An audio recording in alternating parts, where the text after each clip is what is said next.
Welcome to ISIS in the Bible Summer Gathering, week number 8, UN. The question today is, what do the letters UN mean to you?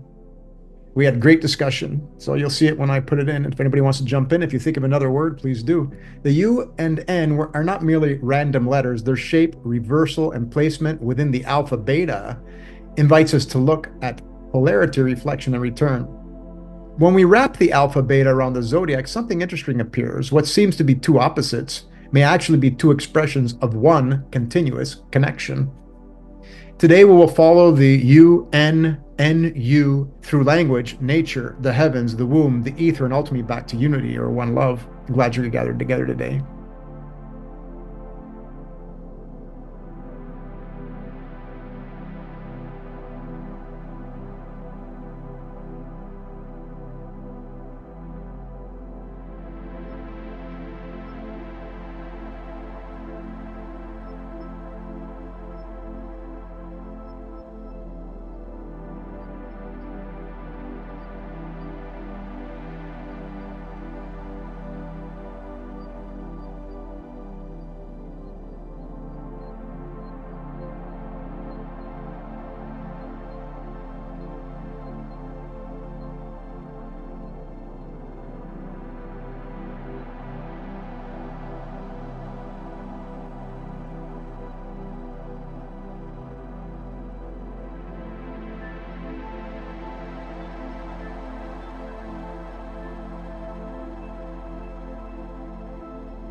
So everything is about the no thing you cannot see, the ether, the absence of illumination, the unseen, aka pure love. Eclipses, sleep, stillness, silence, passing out, each points us back to the same principle. They are all recharging stations. So align your mind with the love of source. The unseen source of renewal is love. The divine feminine, the mother of God, is the reminder of this mother principle, love, and its attribute, the face of God, which is you. The womb, the receptive space, and the place from which form emerges. So like we have in the Pharaoh cell, you'll see both entrances to the point in the middle. And that's what these N and U stand for. That's why that in an eclipse, the cobra has this symbol on the back of its head. Because if a cobra bites you, you will eclipse. A cobra will never bite you if your waters are pure. That's the story of Daniel, right? Throw them in the pit with the lions and they don't do anything to them.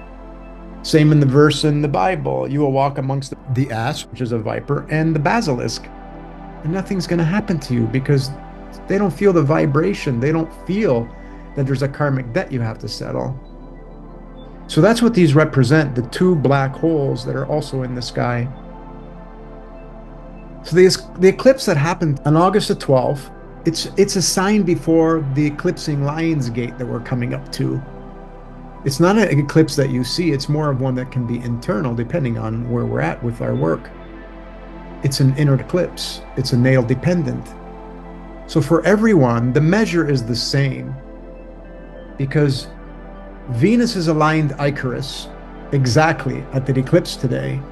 What's the message of Venus and Icarus? Venus is Mother Nature, and aligned with Icarus is our images and wings. So the message is when the mind aligns with nature, abundance follows through the images we create. Make sure that the images you create are aligned 100% with Mother Nature. Unconditional love for all beings. That's what the story is. Again, and as we know, there's Nirvana Purana, right?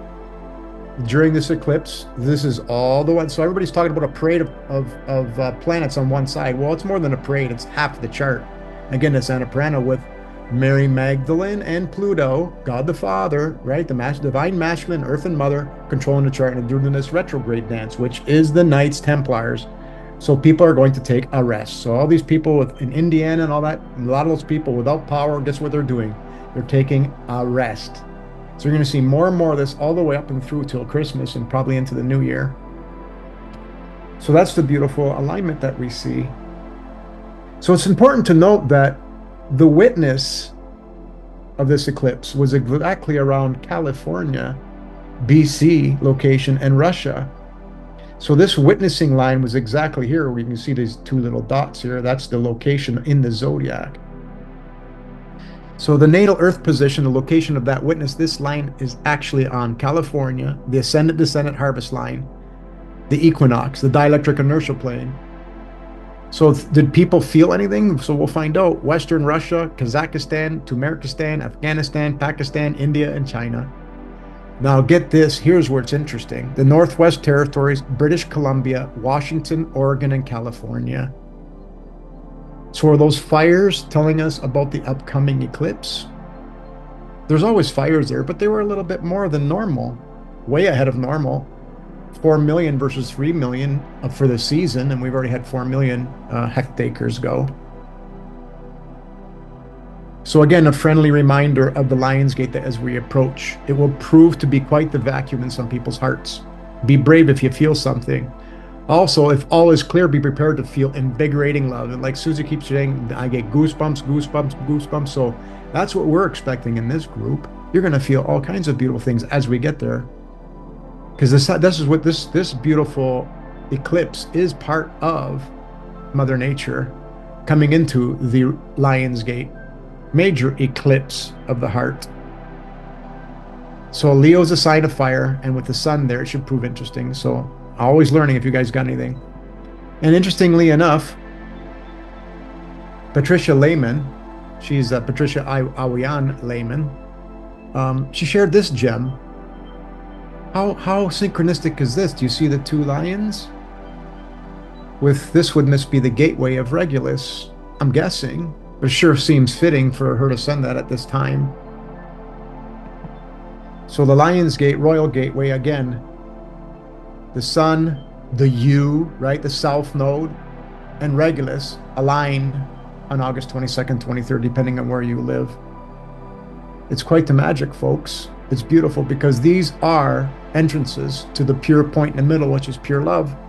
That's what that U and N represent, right? You got the U, the South Node, and the N, the North Node.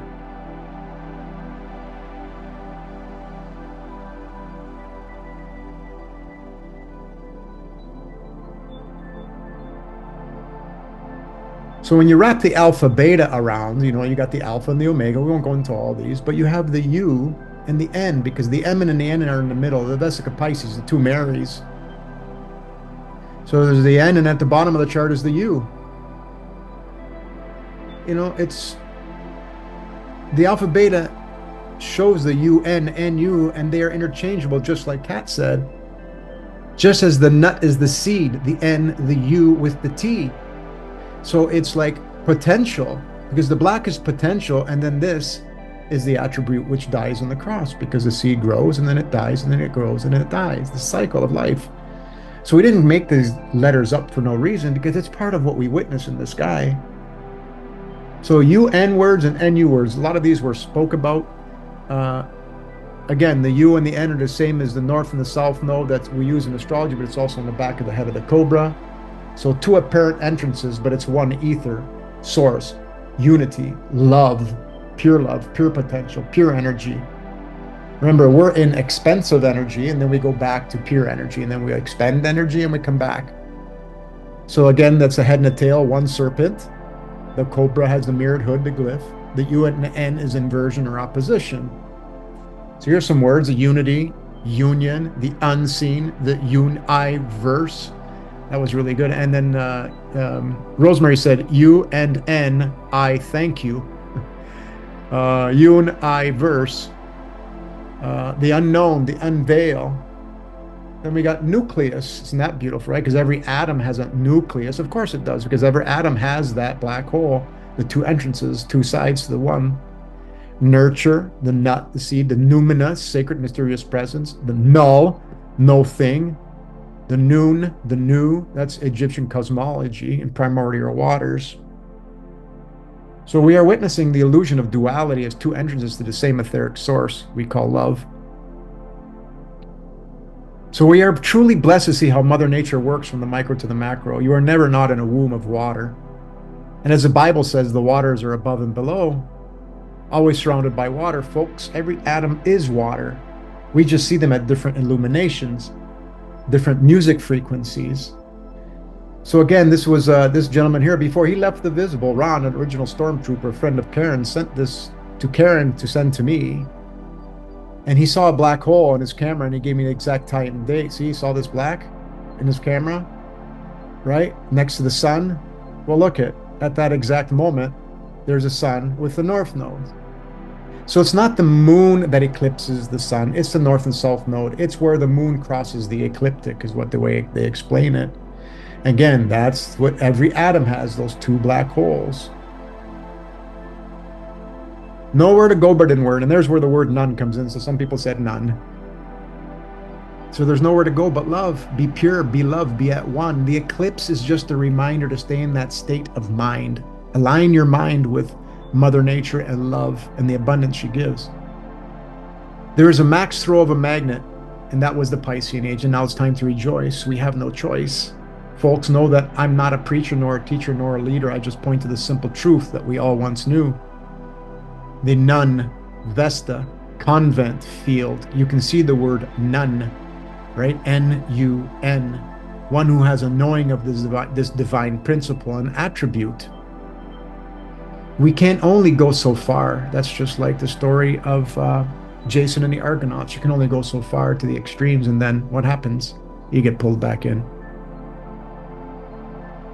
So today's eclipse, it was a pre-gathering, a reminder of the heavenly lion's gate we are upon. If we stand in unconditional love for every being on earth, we need not think about the alignments because we are already aligned. So if you're in this state of mind all day long, it doesn't matter when the alignments are, you'll feel invigorated all the time, and you won't feel any resistance because you're there. Now picture an invisible ocean of light and energy all around us, because light you can't see, we only see illumination. This is like the air we breathe, but even more special. It's the space where all the invisible strings of love float and connect us. Just like a baby floats in the safety of the womb, we are cradled in this field of connection. Is it not black in the womb, i.e. no visible illumination? This is where physics meets metaphysics. This is the wisdom, the mirror to guide us to the invisible strings of love. They are an unseen connection between the heart and the universe, the one verse. They are the bridge, rather, tether between the physical world we touch and the unseen world of where love is the greatest no thing at all. So the unseen is the black. You're only able to see the black because there's illumination next to it. Because if there's no illumination, you see no thing. And that no thing is not a thing, but you can become aware of it. And that's pure love, pure potential. That's what that is.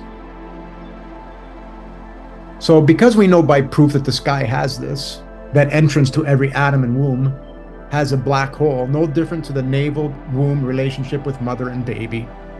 Nature keeps showing us the same design, a dark unseen center, a surrounding field, us on the cross, and an entrance through which life comes into form. The navel umbilical cord connection between mother and baby mirror that same principle.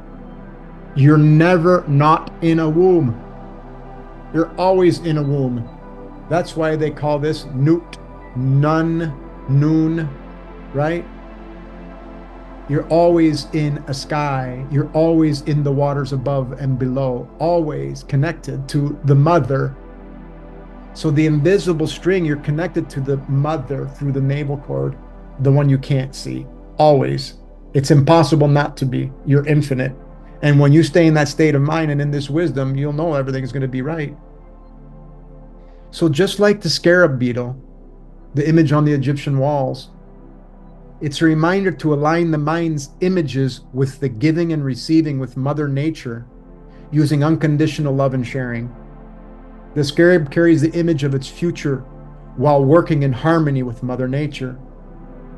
It gives, buries, nourishes, and shares, never taking without returning. Its future is created through loving images, service, and unconditional participation in the world.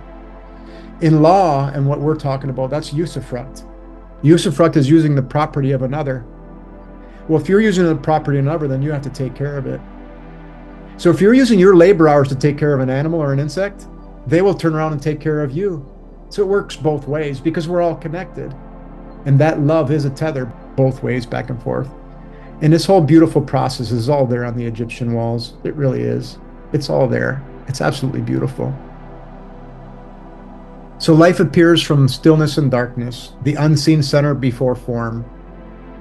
The seed in black soil, is it not? The baby in the black womb, is it not? The nodal spiral and the calm center all point to the same pattern, inward first, then outward into expression. What we call darkness here is not absence in the metaphysical sense, but potential, the unseen field from which everything unfolds. So the message is go inward, return to center, regenerate, and emerge renewed. Right now, that love is spewing outward, okay? Every atom in your body, that black hole is increasing. So you're feeling this love, okay? It's absolutely beautiful. Last slide. Made it through really quick. Your shadow.